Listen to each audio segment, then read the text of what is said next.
رویے بدل لو گے تو تمہارا حشر بہتر ہو جائے گا، وہاں تمہیں سایہ مل جائے گا، وہاں تمہیں پانی مل جائے گا۔ ہم رویوں پہ توجہ نہیں دے رہے، سوچتے نہیں ہیں رویوں کے بارے میں، ہمارا غور ہی نہیں ہے۔ اور رویے کیا ہیں؟ رویے رشتے ہیں۔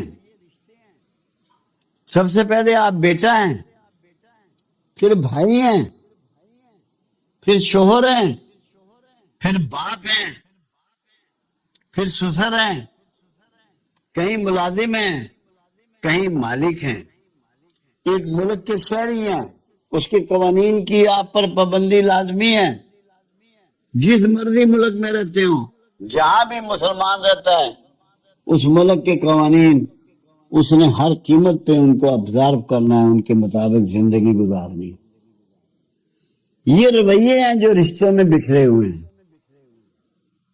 جس نے رشتے سنبھال لیے اس نے رویے سنبھال لیے، جس نے رویے سنبھال لیا اس نے عاقبت سنبھال لی۔ اپنے رویوں پہ نظر رکھیں، دوسروں پہ نظر مت رکھیں، خدا کا واسطہ ہے کسی پہ نظر مت رکھیں، اپنے رویوں پہ نظر رکھیں۔ جب یہ کہا گیا کہ تو نیچے نظریں رکھ کے چل، جب نیچے نظریں ہوں گی تو کس پہ پڑیں گی؟ اپنے آپ پہ یا لوگوں پہ؟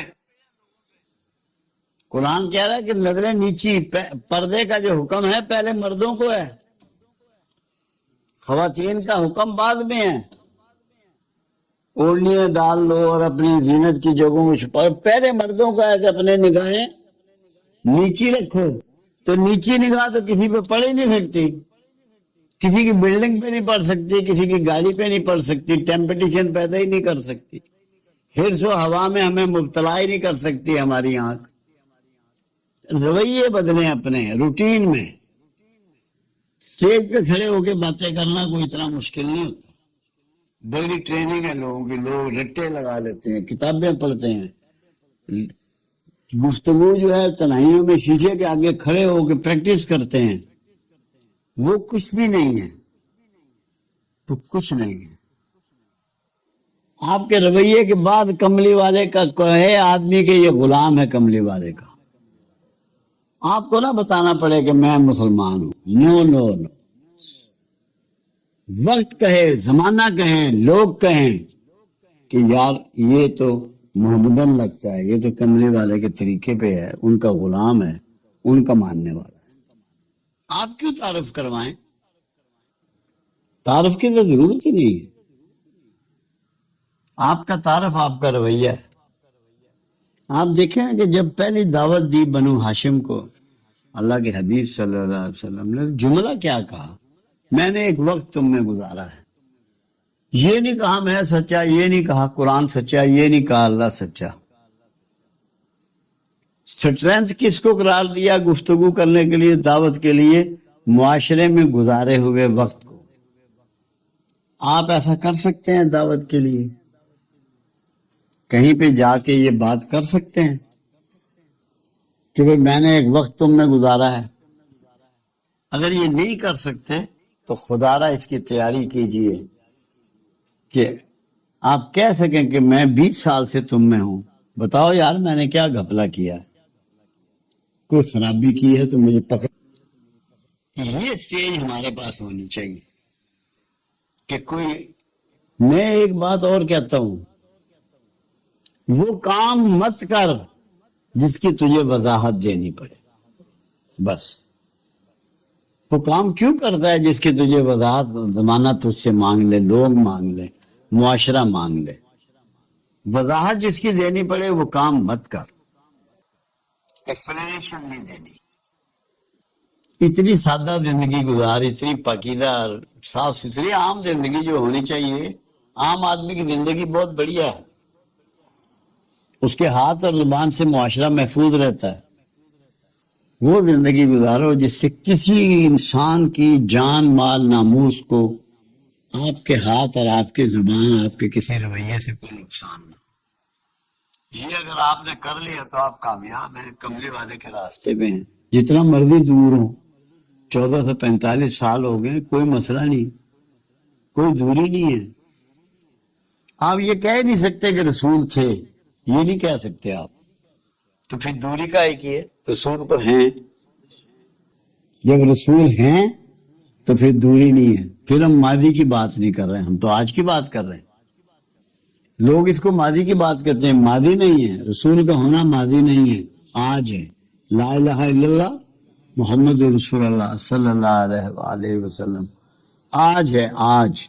آج کا نام کملی والا ہے، آج کا نام رحمت للعالمین ہے.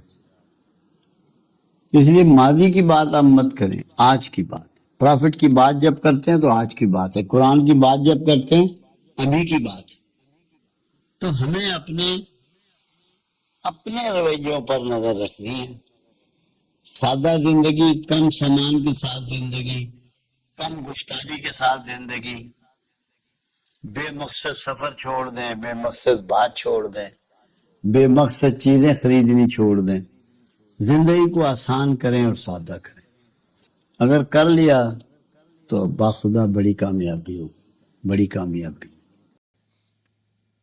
تو کھیت والے سے پوچھتا ہے وہ شخص کہ یار تو نے کون سا ایسا کام کیا ہے جو تیرے کھیت پر بادلوں کا بندوبست کیا گیا ہے، بادل برسائے جا رہے ہیں، پیغام دیا گیا ہے. جو کھیت کی آمدن ہے اس میں سے پہلا ایک حصہ جو ہے وہ اللہ کے نام کا نکال دیتا ہوں، اللہ کے لیے استعمال کرتا ہوں. دوسرا حصہ جو ہے وہ میں اپنے خاندان پر خرچ کرتا ہوں، اور تیسرا حصہ میں اس کھیت کو لوٹا دیتا ہوں. پاکستان بھی تو ہمارا ایک کھیت ہی ہے، ہم اسے کیا لوٹا رہے ہیں؟ تو جب تک ہم پاکستان کے کھیت کو دینا نہیں شروع کریں گے تو خدا نہ خواستہ کھیت ویران نہ ہو جائے. یہیں سے اب سب کچھ کما رہے ہیں، عزتیں پا رہے ہیں، تعلیم پا رہے ہیں، شادیاں ہو رہی ہیں، گھر بن رہے ہیں، کاروبار ہو رہے ہیں، کنوینس ہے، ٹرانسپورٹیشن ہے، دنیا بھر کی سہولتیں ہمارے پاس ہیں. ہم میں سے ہر ایک کو یہ سوچنا ہے کہ جہاں سے ہم سب کچھ پا رہے ہیں اس کو لوٹا کتنا رہے. یہ معمولی سی باتیں ہیں جو روٹین کی، روزمرہ کی باتیں ہیں. اگر ہم نے یہ سمجھ لیں اور سیکھ لیں تو کچھ ہمیں بہت بڑے بڑے کام کرنے کی ضرورت نہیں ہے. ہم اپنی روزمرہ کی زندگی کو بہتر بنا کر اپنے ملک کو بہتر بنا سکتے ہیں، اپنے کھیت کو آباد کر سکتے ہیں، اپنے حالات کو بدل سکتے ہیں. کہ اگر ہم بچت کی عادت ڈال لیں، ملک کے لیے کچھ نہ کچھ قربانی کی عادت ڈال لیں، اس کے لیے کچھ نہ کچھ ڈیلیوری کی عادت ڈال لیں، یہ اگر ہم کر لیں تو ہم بہت سے فائدے اٹھا سکتے ہیں. ایک چیز کا تذکرہ اور میں ضروری سمجھتا ہوں کہ آج کل من حیث القوم ہم پاکستانی مایوسی کا بہت شکار ہے. مایوس کسے کہتے ہیں؟ اللہ کا ایک بڑا مقرب، عبادت گزار، علم والا، ہر وقت سجدے کرنے والا، اس کا نام تھا عزازیل. وہ امیدوار تھا کہ زمین پہ اس کو خلیفۃ الارض بنا کے مقرر کیا جائے گا. جب پروردگار عالم نے آدم کو خلیفۃ الارض بنا دیا تو وہ مایوس ہوا، اور پھر اللہ نے اس کا نام ابلیس رکھا. ابلیس کہتے ہیں انتہائی نامراد اور مایوس کو. سب سے زیادہ اگر اللہ نے کسی بات پر تنبیہ کی ہے انسان کو تو وہ یہ ہے کہ تو چھوٹے یا بڑے کچھ بھی گناہ کر لے مگر میری رحمت سے کبھی مایوس مت ہونا. اور آپ کے ساتھ اللہ نے یہ احسان فرمایا، ابلیسیت کے توڑ کے لیے آپ کو رحمت للعالمین عطا فرمائے. رحمت ہر لمحہ امید ہی کا ایک نام ہے، تاکہ آپ ہر حال میں، حالات کچھ بھی ہوں، کیسے بھی ہوں، امید سے وابستہ رہیں اور اس کے لیے دعائیں تعلیم فرمائیں. دعا ایک ایسا عمل ہے جو آپ کو ہمیشہ پر امید رکھتا ہے. دعا مانگنے کا مطلب ہے ایک ایسی ہستی ہے کہ جو آپ کی بات سن رہی ہے، آپ کو دیکھ رہی ہے، اور یہ طاقت رکھتی ہے کہ جو آپ ڈیمانڈ کر رہے ہیں اس کے مطابق بھی کر دے. ہمیں اس کے خلاف جہاد کرنا ہے، مایوسی سے ہمیں لڑنا ہے ہر حال میں. اور اگر ہم مایوسی سے نہ لڑیں گے تو ہم دنیا میں سب سے گھٹیا لوگوں میں شمار ہو جائیں گے. ہمارے معاشرے ٹوٹ پھوٹ کا شکار ہو جائے گا اور برے حالات میں ہم تبدیل ہو جائیں گے. ہمیں ہر حال میں مایوسی کے خلاف جہاد کرنا ہے. آپ دیکھیے رسول اللہ صلی اللہ علیہ وسلم کا ایک اور فرمان مبارک جو بہت ہی کم آپ نے سنا ہوگا، بہت ہی کم سنا ہوگا. اس سے بڑھ کے پازیٹیو بات اور امید کی بات شاید کائنات میں کوئی اور ہو. اللہ کے حبیب صلی اللہ علیہ وسلم نے فرمایا، تیرے ہاتھ میں کھجور کا پودا ہو اور آثار قیامت شروع ہو چکے ہوں، قیامت کے آثار شروع ہو چکے ہوں، تو نے اسے پھر بھی زمین میں گاڑ دینا ہے. آثار قیامت کا مطلب یہ کہ اب زمین اڑ جائے گی، تباہ ہو جائے گی، روئی کے گالے بن جائیں گے، پھر بھی تو نے مایوس نہیں ہونا، اس کھجور کے پودے کو زمین میں گاڑ دینا ہے. یہ مثبت انداز سوچ کی کلاسیکل بات ہے کہ تم نے بہتری کا کام، مثبت کام، پازیٹیو کام جاری رکھنا ہے چاہے حالات کچھ بھی ہو جائیں. یہ اتنی ضروری بات ہے کہ اگر ہم اس کو ایک لمحے کے لیے بھی اپنا لیں تو ہماری دنیا بدل جائے گی، ہماری کائنات بدل جائے گی. شیخ سعدی علیہ رحمہ کا انداز یہ تھا کہ وہ ہر بات میں مثبت چیزیں تلاش کیا کرتے تھے. تو ان کے بے شمار شاگرد تھے، بڑے اسٹوڈنٹ تھے. وہ سوچا کرتے تھے کہ کوئی تو ایسا موقع آئے گا کہ ہم استاد سے پوچھیں گے کہ یہاں تم نے کون سی پازیٹیو بات نوٹ کی. ایک بار ایسا ہوا، ایک پگڈنڈی سے گزر رہے تھے تو وہاں پگڈنڈی میں ایک کتا مرا ہوا پڑا تھا، اس سے بہت تعفن پھوٹ رہا تھا، بدبو پھوٹ رہی تھی. تو سب نے اس کو چھلانگ لگا کے پار کیا، منہ پہ ہاتھ رکھ لیے. جب شیخ سعدی بھی وہاں سے کود کے پار ہوئے، راستہ تھوڑا سا تنگ تھا، تو شاگردوں نے پوچھا کہ استاد آج آپ نے کون سی بہتر بات دیکھی؟ یہاں تو بڑا تعفن تھا، بڑی بدبو پھیلی ہوئی تھی، بری حالت تھی، گزرنا محال تھا. استاد نے سنا اور مسکرا کے بولے، میں نے دیکھا کہ اس کتے کے دانت بڑے چمکیلے تھے. تو پازیٹیو بات انہوں نے نکال لی، پازیٹیو کا راستہ تلاش کر لیا. یہ ڈھونڈنا پڑے گا آپ کو، پازیٹیو چیزیں معاشرے سے تلاش کرنی پڑیں گی. اسی طرح ایک اللہ کے ولی تھے، برگزیدہ انسان تھے، وضو کر رہے ہیں دریا کے کنارے، دیکھا کہ ایک بچھو چلتا ہوا آیا خشکی سے اور دریا میں گر گیا. تو انہوں نے ایسے ہتھیلی کر کے اس کو اٹھا لیا. ہتھیلی پہ سے پانی ایک دم خشک ہو جاتا ہے، جیسے ہی ان کی ہتھیلی سے پانی خشک ہوا اس نے ڈنگ مارا، بہت تکلیف ہوئی، بلبلائے، دور چھوڑ دیا اس کو. وہ پھر آیا چلتا ہوا اور پھر پانی میں گر گیا، تو پھر نکال لیا. جب نکالا تو اس نے پھر ڈنگ مارا، چھوڑ دیا. اب دل میں یہ گمان کیا کہ اب اگر یہ پانی میں گرے گا تو میں اس کو نہیں نکالوں گا. مگر وہ چلتا ہوا آیا اور پھر پانی میں گر گیا. اگلا تھاٹ ان کو کیا آیا کہ یہ ایک اللہ کا چھوٹا سا کیڑا اپنی بری عادت ترک نہیں کر سکتا، میں اشرف المخلوقات ہو کے اس کو نہ نکال کے اپنی ایک نیک عادت ترک کر دوں. انہوں نے پھر اس کو پانی سے نکالا اور دور کر کے چھوڑ آئے، مگر بددل نہیں ہوئے اس تکلیف سے جو اس کے بد کرداری کی وجہ سے، اس بچھو کے ڈنگ مارنے کی گندی عادت کی وجہ سے انہیں فیس کرنا پڑا. انہوں نے اس کو برداشت کر لیا مگر اپنا مثبت انداز سوچ نہیں بدلا. تو یہ اس لیے بات آپ سے میں کر رہا ہوں کہ معاشرے میں جب آپ اچھے کام کے لیے نکلیں گے، ڈیولپمنٹ کے لیے نکلیں گے، آگے بڑھنے کے لیے نکلیں گے، تو بچھو ملیں گے آپ کو. اس معاشرے میں سب کچھ ہے، بہت سے بچھو آپ کو ملیں گے، مگر آپ کو اپنی پازیٹیوٹی نہیں چھوڑنی، مثبت انداز فکر نہیں چھوڑنا کسی حالت میں بھی. اس کو اپنا کے رہنا ہے. اگر آپ نے اس کو اپنا لیا تو آپ ہی کامیاب ہوں گے، یہاں بھی کامیاب ہوں گے اور اس دنیا میں بھی کامیاب ہوں گے جہاں ہم نے سفر کر کے ابھی آگے جانا ہے. دوست نے بات کی علامہ اقبال کے حوالے سے. قرآن حکیم میں ایک بات ہے، رب العزت فرماتا ہے کہ جو میرے انعام یافتہ لوگ ہیں میں ان کا ذکر پچھلوں میں چھوڑ دیتا ہوں. اب آپ ذرا غور کیجئے. اور دوسری جگہ ایک اور جگہ رب العزت فرماتا ہے کہ جو میرے انعام یافتہ لوگ ہیں میں ان کی محبت لوگوں کے دلوں میں ڈال دیتا ہوں. اندازہ لگائیے کہ علامہ سے زیادہ انعام یافتہ کوئی ہو سکتا ہے؟ کون سی معروف زبان ہے جس میں ان کے کلام کے تراجم نہیں ہو رہے؟ کون سا معروف علاقہ ہے جہاں ان کی ذات پر پی ایچ ڈی نہیں ہو رہی؟ کون سے کسی بھی مذہب کا لوگ ہیں، کسی بھی مذہب کے لوگ ہیں، وہ ان کا احترام نہیں کر رہے؟ وہ اپنے ہاں ان کے کلام اپنے یونیورسٹیوں کالجوں میں نہیں پڑھا رہے، ان کے حوالے سے ان کے ہاں پروگرام ترتیب نہیں پاتے. کتنا معزز کر دیا اللہ نے.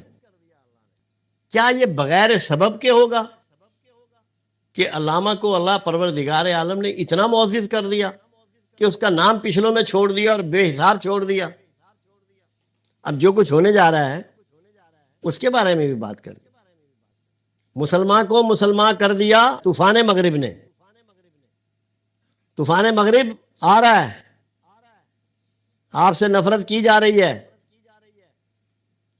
آپ کے دین میں گڑبڑ کی جا رہی ہے، اور یہی وہ حالات پیدا ہوں گے کہ آپ صحیح معنوں میں مسلمان کے روپ میں آ جائیں گے، مسلمان بن جائیں گے. تو اتنا معزز کیسے ہو گیا علامہ؟ شاید تو دنیا میں بہت سے ہوئے، مگر کچھ ایسی باتیں ہوتی ہیں جو اس کائنات میں کسی کو بہت ممتاز کر دیتی ہیں.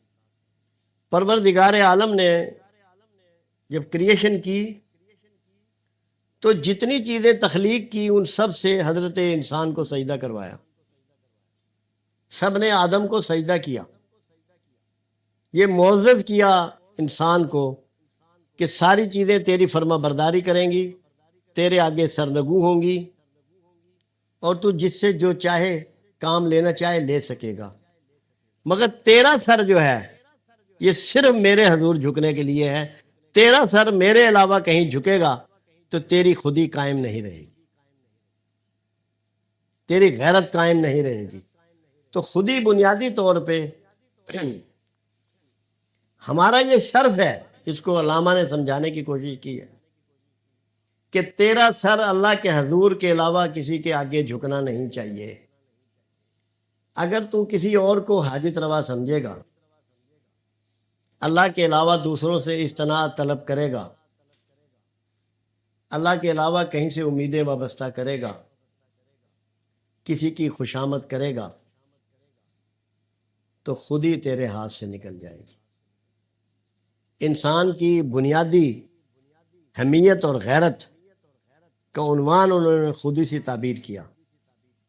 تو خودی بنیادی طور پر صرف خالق سے وابستہ ہو جانے کا نام ہے، اپنی حاجات کے لیے، اپنی ضروریات کے لیے، اپنی احتیاج کے لیے، جو کہ قرآن کا بھی ایک مضمون ہے. سورہ فاتحہ میں آتا ہے ایاک نعبد و ایاک نستعین. یہی ہماری خودی ہے کہ اسی کی عبادت کریں اور اسی سے مدد مانگیں. علامہ نے توحید کا یہ بہترین مضمون ہے جو آپ تک پہنچایا، آپ کو سکھایا، آپ کو سمجھایا خودداری اور خودی کے حوالے سے. یہ کوئی انا پرستی یا ایگو کا میٹر نہیں تھا. تو خودی کو علامہ نے بہت اعلیٰ طریقے سے بیان کیا. بلکہ خود قرآن حکیم میں ایک بات پروردگار نے کہی کہ تم ان سے مانگتے ہو جو پیدا کیے گئے، اور جنہوں نے کچھ بھی پیدا نہیں کیا اس سے مانگو جس نے سب کو پیدا کیا، جس کو کسی نے پیدا نہیں کیا.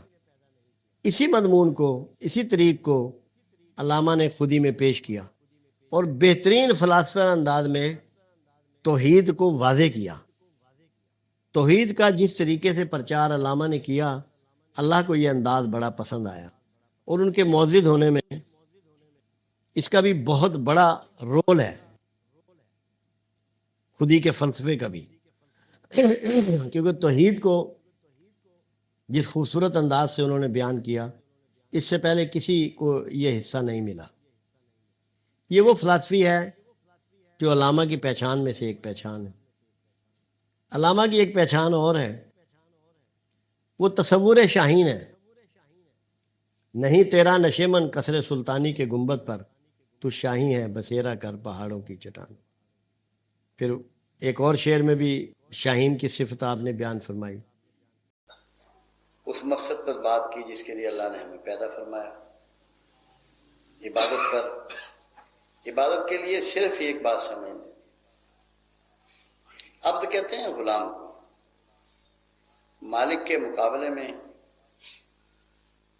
کوئی بھی غلام اچھا اور کامیاب اور پسندیدہ نہیں ہو سکتا جو مالک کے رویے پر معترض ہو، جو مالک نے اس کو کھانے کو، پینے کو، پہننے کو، رہنے کو دیا ہو، اس سے بڑھ کے ڈیمانڈیں کرے اور مالک کے حکم سے نافرما برداری کا اظہار کرے۔ سب سے بڑی عبدیت یہ ہے کہ جو اللہ نے آپ کو دیا، آپ اس پہ پوری طرح دل کی گہرائیوں سے راضی ہو جائیں۔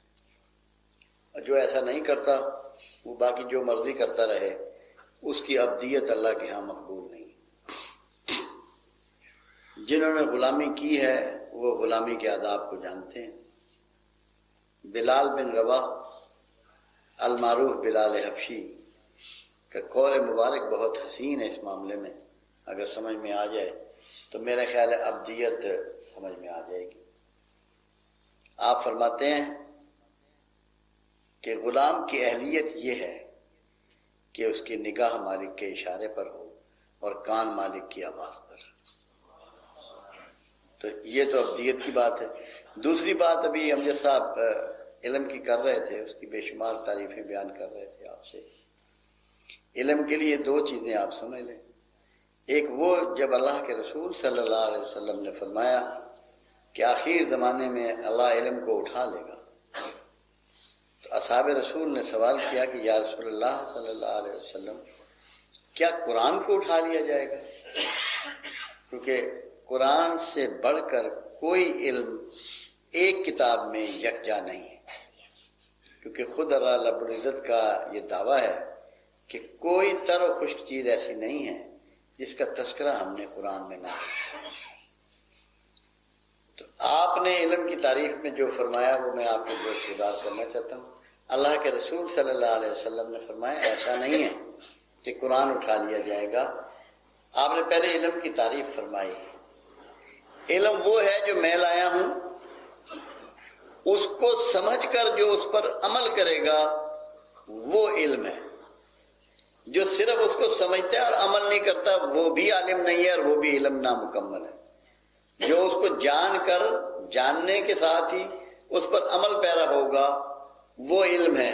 اور جب میں نے یہ کہا، آپ نے فرمایا علم اٹھ جائے گا، اس کا مطلب یہ ہے ایسے لوگ جو اس کو سیکھ کر اس پر عمل کرنے والے ہیں، آخر زمانے میں جب ایک شخص ایسا فوت ہو جائے گا تو اس طرح کا دوسرا شخص پیدا نہ ہوگا۔ آہستہ آہستہ یہ لوگ اٹھتے چلے جائیں گے، اس کے معنی ہوں گے علم کا اٹھ جانا۔ تو یہ آپ علم کے حوالے سے سمجھ لیں۔ اور ایک دعا ہے میرے آقا کی علم کے ریفرنس سے، وہ بھی میں آپ کے گوش گزار کرنا چاہتا ہوں۔ اللہ کے حبیب صلی اللہ علیہ وسلم نے فرمایا، اے اللہ مجھے اشیاء کی حیت نہیں، ان کی فطرت کا علم عطا فرما۔ اور اصل علم فطرت میں ہوتا ہے، خواص میں ہوتا ہے۔ پانی کو ہم سب پہچانتے ہیں، مگر علم والے پانی کے انگریڈینٹس کو جانتے ہیں۔ ہم سب مٹی کو دیکھتے ہیں، مٹی کو پہچانتے ہیں، مٹی کے جو انگریڈینٹس ہیں ان کو علم والے جانتے ہیں۔ جو مٹی کے اندر چیزیں چھپی ہوئی ہیں ان کو علم والے جانتے ہیں۔ پوشیدہ کا جاننا، سمجھ لینا، مان لینا اصل علمی اساس ہے۔ اور جن قوموں نے، جن افراد نے، جن ملکوں نے اس کو سمجھا، اس کی فطرت کو سمجھا، آج وہ آپ پر رول کر رہے ہیں، آج وہ آپ کے حکمران ہیں۔ آج آپ کے بچے اور آپ انہی کی چیزوں سے مستفید ہوتے ہیں جنہوں نے اشیاء کی فطرت کو سمجھنے کے علم کو حاصل کیا، جو دعا میرے آقا نے پہلے دن کی تھی۔ آج جتنی سائنسی ایجادات ہیں اس کی بنیاد صرف اس آرزو میں ہے جو رسول اللہ صلی اللہ علیہ وسلم نے کی تھی کہ مجھے اشیاء کی فطرت کا علم عطا فرما۔ جنہوں نے یہ فطرت کا علم سیکھ لیا ہے آج دنیا پر وہی حکمران ہے۔ ہماری بدقسمتی ہے کہ ہم نے اس بات کو سمجھا ہی نہیں کہ یہ کتنی بڑی دعا تھی اور کتنی گہری دعا تھی جو رسول اللہ صلی اللہ علیہ وسلم نے، اور اللہ نے آپ کو اس علم سے نوازا کہ آپ فطرت سے آگاہ تھے، کیونکہ ہر چیز کی فطرت ہوتی ہے جس کی بنیاد پر آپ یہاں نماز پڑھتے ہیں، مگر آپ جانتے ہیں اور اللہ جانتا ہے کہ اس وقت آپ کے تھاٹس کیا ہیں، آپ کے اندر کیا بات ہے۔ دوسرے شخص تو آپ کا قیام، رکوع اور سجود کو دیکھ رہا ہے، تو ظاہر کو جان لینے سے آپ کچھ بھی نہیں جانتے۔ اس لیے جس کو علم کی جستجو ہے وہ کھوج کی عادت ڈالے، غور و فکر کی عادت ڈالے۔ جب تک غور و فکر کا عادی نہیں ہوگا اور خوگر نہیں ہوگا اسے کوئی گوہر نایاب ہاتھ میں نہیں آئے گا۔ اور اللہ کی سنت ہے یہ، اللہ کا طریقہ ہے یہ۔ گیسز ہوں، پیٹرول ہو، تیل ہو، ہیرے جواہرات ہوں، جڑی بوٹیاں ہوں، کوئلہ ہو، سمندر کی تہہ میں ہوگا یا زمین کی تہہ میں ہوگا، اللہ نے کبھی کوئی قیمتی چیز سرفیس پہ نہیں چھوڑی۔ کیوں؟ جب اللہ نے آپ کو فہم دیا، علم دیا، عقل دی، اور بارہا قرآن میں دعوت دی کہ غور و فکر کرو، عقل کو استعمال کرو، اس میں عقل والوں کے لیے نشانی ہیں، تو اللہ کی منشا اور مرضی یہ تھی کہ آپ لوگ غور و فکر کے عادی ہوں، اور کم از کم ایک بات ضرور سوچیں کہ اگر یہ پانی پیاس بجھا رہا ہے تو اس میں کیا ہے، کیوں پیاس بجھا رہا ہے؟ اگر جسم کی میل مٹی اتار رہا ہے تو کیوں اتار رہا ہے؟ میرے جسم کو ٹھنڈ پہنچا رہا ہے تو کیوں پہنچا رہا ہے؟ اللہ نے اس کیوں پر آپ کو دعوت دی، مگر ہماری بدقسمتی ہے کہ ہم نے کبھی اس پہ توجہ نہیں دی، کبھی سوچے ہی نہیں، اور آج ہم تمام دوسری قوموں کے مغلوب ہو کر رہ گئے، دست نگر ہو کر رہ گئے۔ ان کی ہیبت اور ان کے کمالات سے اتنے متاثر ہیں کہ عملی طور پہ اپنا دین ہی چھوڑنے کو تیار ہے۔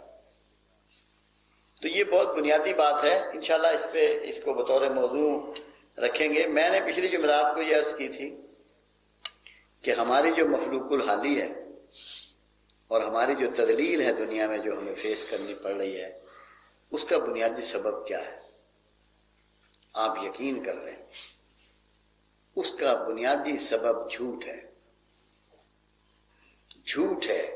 ہم جتنے لوگ ہیں اس کائنات میں وہ رشتوں میں منقسم ہیں، تقسیم شدہ ہیں۔ ہمیں تقسیم کیا اللہ نے مختلف رشتوں میں۔ ایک شخص، وہی شخص بیٹا ہے، وہی شخص بھائی ہے، وہی شخص شوہر ہے، وہی شخص خاوند ہے، وہی شخص باپ ہے، وہی شخص خریدنے والا ہے، وہی شخص بیچنے والا ہے۔ تو انسان کے مختلف رشتے ہیں معاشرے میں جو بکھرے ہوئے ہیں، مگر جب وہ جھوٹا ہوتا ہے تو کوئی رشتہ بھی پوری طرح ادا نہیں کر رہا۔ اگر آپ سچے باپ ہیں تو سچے باپ کا تو مطلب یہ ہے کہ آپ یہ برداشت نہیں کر سکتے، آپ یہ قبول نہیں کر سکتے کہ آپ کی اولاد اللہ کی باغی ہو، آپ کی اولاد رسول اللہ صلی اللہ علیہ وسلم سے بغاوت والی ہو، آپ کی اولاد ماں باپ کی باغی ہو، آپ کی اولاد اپنے استاد کی باغی ہو، آپ کی اولاد اپنے سسٹم کی باغی ہو، تو پھر کیا آپ یہ چاہ سکتے ہیں کہ یہ دوزخ میں جائے؟ اس کو جھلسا دے دوزخ کی آگ؟ اگر آپ سچے ہیں تو سچے باپ ہیں اگر، تو آپ کو فکر مند ہونا پڑے گا اپنی اولاد کے لیے۔ کیا کبھی کسی کو فکر ہوئی اس بارے میں؟ کیا اس نے اس انداز میں جا کے اپنی اولاد کی تربیت کی؟ کیونکہ ایک بنیادی بات آپ سمجھ لیں، بنیادی چیز جو کسی معاشرے میں ہوتی ہے وہ ایک گھر ہوتا ہے، ایک یونٹ ہے وہ۔ اگر گھر بگڑ گیا معاشرہ بگڑ گیا، گھر بگڑ گیا ملک بگڑ گیا، گھر بگڑ گیا حکومت بگڑ گئی۔ تو جو سچا آدمی ہے اگر وہ سچائی کے مطابق اپنا رول بحیثیت باپ کے، بحیثیت استاد کے، بحیثیت طالب علم کے، بحیثیت بزنس مین کے، بحیثیت شوہر کے ادا کرے تو پھر پورے معاشرے میں سچائی پھیل جاتی ہے۔ دیکھیں ایک بڑی غور طلب بات ہے، جتنی بھی اس وقت باہر دنیا میں قومیں ہیں، میں نے بہت سے بر اعظم دنیا کے دیکھے ہیں، لوگوں کو جھوٹا نہیں پایا، جھوٹا نہیں پایا۔ اور ایک بات صرف سمجھ لیں، اللہ کے رسول صلی اللہ علیہ وسلم کعبۃ اللہ میں جب بت گرا رہے تھے چھڑی مبارک سے، تو آپ کی زبان پر کیا کلمہ تھا کہ حق آ گیا اور باطل مٹ گیا، اور باطل ہے ہی مٹنے کے لیے۔ باطل کسے کہتے ہیں آپ لوگ؟ باطل جھوٹ کو کہتے ہیں، بطل میں نے جھوٹ۔ تو جب باطل ہے ہی مٹنے کے لیے اور ہم سب خوگر ہیں جھوٹ کے، ہر رشتے میں ہم جھوٹے ہیں، دنیا کی وہ کون سی طاقت ہے جو ہمیں پھر قوت دے سکتی؟ کیونکہ اللہ کا پروگرام تو باطل کو مٹانے کا ہے، اور آپ بطل رکھتے ہوئے، جھوٹ اپنے اندر رکھتے ہوئے، زبان پر، رویے میں، تمام ایٹیچیوڈ میں، تمام علم میں، تمام پریکٹس میں، تمام معمولات میں، تمام معاملات میں، اور یہ چاہتے ہیں کہ اللہ آپ کی مدد کرے گا، رسول اللہ آپ کے لیے کوئی بندوبست کریں گے۔ کیا رسول اللہ نے اس دن بت گراتے ہوئے یہی کہا تھا؟ آپ نے تو فرما دیا حق آ گیا اور باطل مٹ گیا، اور باطل ہے ہی مٹنے کے لیے۔ اب اپنے آپ کو آپ غلطی سے حق سمجھ رہے ہیں، اللہ آپ کو حق نہیں سمجھ رہا، کیونکہ آپ حق پر نہیں ہیں۔